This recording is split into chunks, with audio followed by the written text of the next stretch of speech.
ده. راځم دې ته چې پرون 9 دسمبر په خیبر پختونخوا کې د پی ټی آی د پاکستان تحریک انصاف ډیره لویه جلسه وه او تاسو ته معلوم و چې په دغې نه 2 ورځې مخکې د ډي جي آی اس پی آر یعنې د پاکستان د اردو د اطلاعاتو ادارې دوی ته په حساب عمران خان ته د لیوني خطاب کړی او سهیل افریدي ته وزیر اعلی د خیبر پختونخوا ته د سپي خطاب کړی نن د یعنی پرون چې 9 دسمبر د دې کومه جلسه وشوله د دې یو ټکي ورته ځواب ورکړ شو او دغه ټول چې په لکونو خلک راغلي او دوی په یو اواز د پاکستان پوځ ته د کوتا یعنی د سپي خطاب کوه او همدې ویلې چې د جنرال شریف چودري خوده چې دا یو سپی دی او دا سپی باید معذرت وغواړي او دا باید حاضر شي دا ګوري هغه مونږ ته لګیا دي دامونه تړي مونږ ته پلانو چې افغانستان څنګه وي الله تعالی هغوی ته پلانونه او دامونه تړي او دا ان شاء الله دا حرکت چې شروع شوی د پښتنو د بیداری حرکت دی دا به پنجاب خام خوري ځکه چې پرون په همدغه جلسه کې اعلان وشو چې آیا ټول تیار است چې په اسلام آباد باندې به ورځو او هلته به دا کوو نو د ټول ویل چې حکومت دا تصمیم نیولی چې د خیبر پختونخوا حکومت معزوله کی لمنځه یوسي او گورنر راج جوړ کی کله چې گورنر راج جوړیږي ټول خلک راپاسیږي چې راپاسیږي خیبر پختونخوا په یو اور بدلیږي نو دوی موږ ته اور کوي الله ورته په خپله اور کوي د دې جلسې نه یو بل معلومات هم زموږ لاسته راغلل چې ځکه دوی خو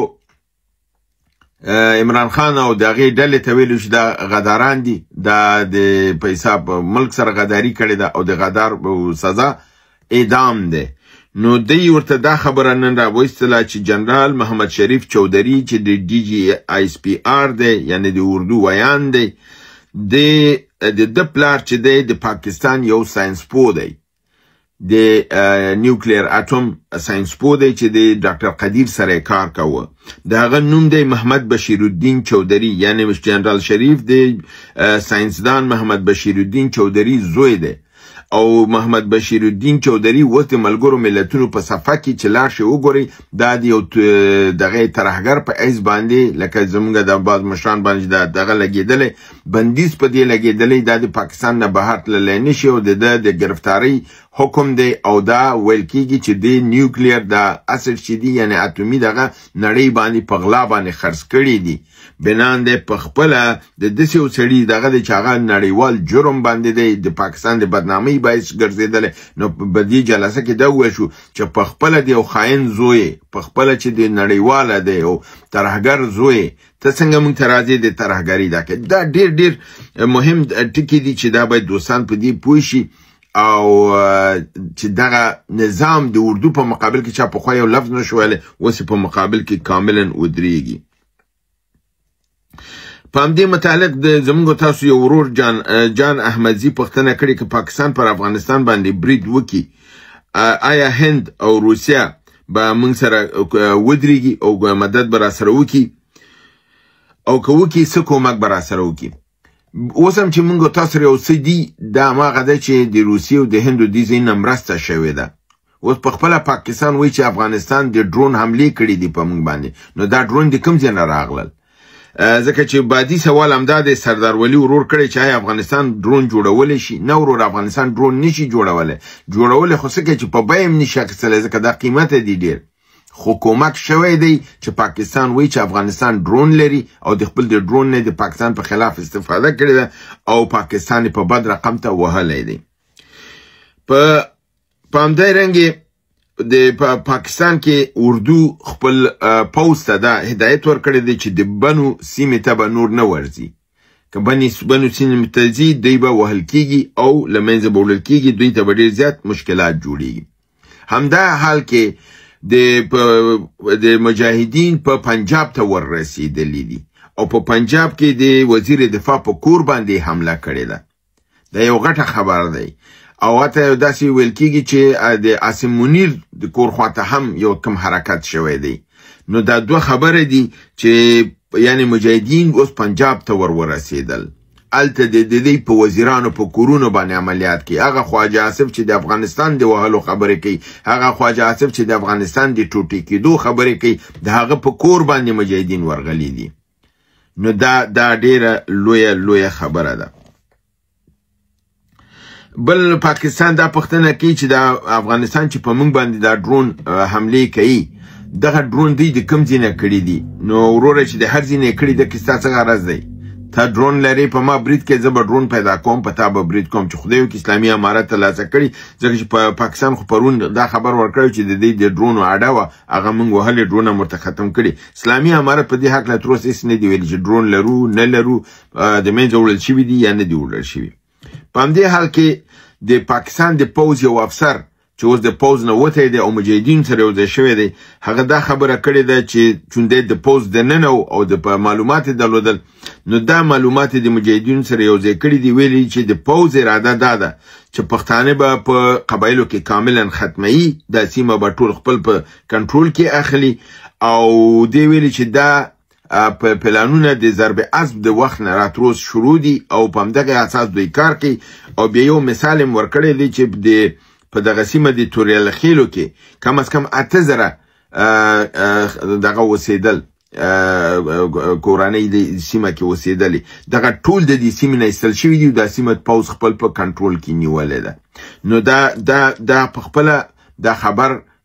د خلکو لپاره دغه دی چې باید آماده اوسي چې د دښمن څه اراده لري او د ارادې مخنیوی څنګه موږ ته لازم دی چې موږ وکړو. همدارنګې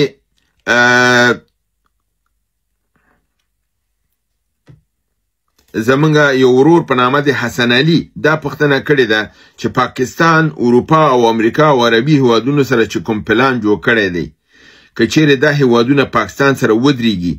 40 کیلومتره د افغانستان په خاوره تجاوز وکړي، یعنې بفر زون جوړ کړي،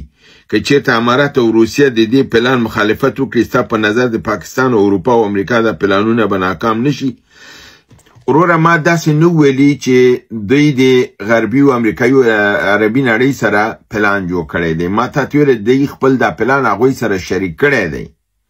چې موږ ته داسې یو بفر زون په کار دی که نړۍ موږ سره مرسته وکړي. هغوی په دې شي کې ورسره شریک نه دي، نه چا ورته ویلي چې دا در سره کوو، نه چا ورسره دا منلې ده. نو تاسو غلط پوه شوي یاستئ. دا د پاکستان پلان دی، خپل په ذهن کې جوړ کړی دی،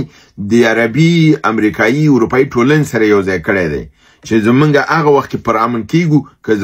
نو دا چې هغوی منلې نه ده منلې، دا خبر خو لا نه ده شوې. او زه فکر نه کوم چې هېڅوک لیونی نه دی چې دا ورسره ومني. که اروپایي ټولنو دی ورسره ومني، روس او چین او هندوستان او ایران او دی ورسره نه مني، او افغانستان یې ورسره نه مني، بنان د ستاسو دا برداشت غلطو. او روسیه او دی به د افغانستان سره بالکل په دې کې ودرېږي او د دې شي مخالفت به کوي، او دا خبره حتما هغوی سره شریکېږي او په دې موضوع باندې به سره نږدې نه کار کوي. په همدارنګې هغه خویندو چې زموږ تاسو په دې برنامو کې موږ سره ګډون کړی دی، نوې خویندې پکې را شاملې شوي دي، او دغه خویندو چې مخکې نه موږ سره وي هغوی که هلته ښه کومنټس لیکلي چې زه ورونو ته وایم چې دی لاړ شي یا کومنټس ولولي. بعضې ډېر مفصل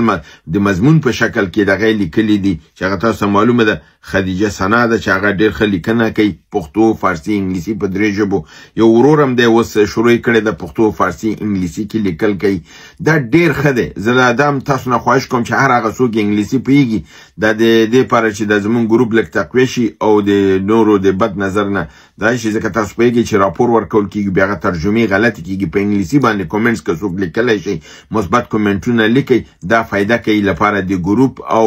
بیا د منفي نظریاتو نه موږ محفوظ ساتي. خان بیبي نورزی، لیلا خالقی، محروخ، زینب غنیزی، مستوره، ملکه خانم، ام.ای. عباسی، زکیه صدیقی، سحیلا، زید I5VC، همدارنگی سناز افغان، ملکه رازقیار، مدینه، خدیجه سنا امان، فوزی هاشمی او نرگس اصغر. پرون او نن ورځې په دې ځکه پرون مې نومونه دوی هیر شوي لیکلي مې وو، خو هیر مې شو چې ویم. نو دغه د پرون او د وړمې ورځې دغه دي چې دوی هلته لیکنې کړي کومنټس یې کړي او زه دوی نه مننه کوم چې دوی زموږ برنامه ګوري او په هغې کې ګډون کوي او تاییدوي تشویقوي او بل عین حال کې یو ځلې بیا دغه د ټولو دوستانو غوښتنه دا وه چې اسلامي امارت باید د دغې لاره خلاصه نه کړي د تورخم غلام خان او د چمن. آخري وضاحت د نن ورځې په برنامه کې دا دی چې زموږ قدرمن ورور انجینیر صاحب عبیدي چې کوم موضوع را لېږلې وه په حصه د فدرالیزم کې او ویلي چې د آریانا تلویزیون کې نبیل غمین مسکینیار په دې بحث کړی او ما چون ما تاسو هغه متن ولوسته ما د ځان نه کوم خبره پکې نه وکړې متن مې تاسو ولوسته هغه متن کې داسې لیکل شوي چې فرضاً د په دې شي باندې تبصره کړې ده مګر دا نه ویلي چې دا تبصره د مثبته کړې یا منفي کړې ده نو ما داسې برداشت نه کړی و چې گویا د لطیف پدرامو د هغه د موقف لپاره کار کړی نو عبیدي صاحب دا هیله مانه کړې وه چې دوباره د دې وضاحت وشي چې په هغه برنامه کې دغه شی لکه څنګه چې ما وړاندې که تاسو بیا په انتقاد وکړه چې دا د هغه همچنان په ده باندې انتقادي پروګرام کړی او دا موضوع رد کړی و چې افغانستان فدرالیزم ته په حساب نشي دغه تللی فدرالیزم افغانستان ته مدوا نه ده یعنی رد کړی و نو په دې لپاره ماته ویلې چې د مسکینیار صاحب متعلق به دا خبره وکړي چې هغه دا تایید کړی نه ده بلکې رد کړی ده او چون زما د کې اشتباه زما نه وه لیکل څنګه چې شوي وو خپل انجینیر صاحب راته ولیکل چې او زما نه اشتباه شوی وه چې ما باید تا ته دا لیکلي وی چې د مسکینیار موقف دا و چې واضح شوی وی ځکه موقف یې نه و واضح کړی نو ما د لیکنې نه دا برداشت کړی و چې گویا د هغه لطیف پدرام او د هغې نورو سره په د موضوع کې سرور دانش سره طرف نیولی دی خو دوی ویل چې نه دوی طرف نه دی نیولی دی مخالفو او په دې اساس باندې دغه یو تصحیح دلته لازمه وه چې ما وکړله نو په دې رقم تاسو ګورئ چې د پاکستان اوضاع چې موږ ته دام جوړی په خپله په هماغې ګودال کې نښتي دي خپې ورغلي دي او انشاءالله ډېر زر به دوی د دې بابت نه دا کېږي او په آخر کې یو بل دغه وضاحت دی د زموږ تاسو د یو پیاوړي شاعر ژورنالیست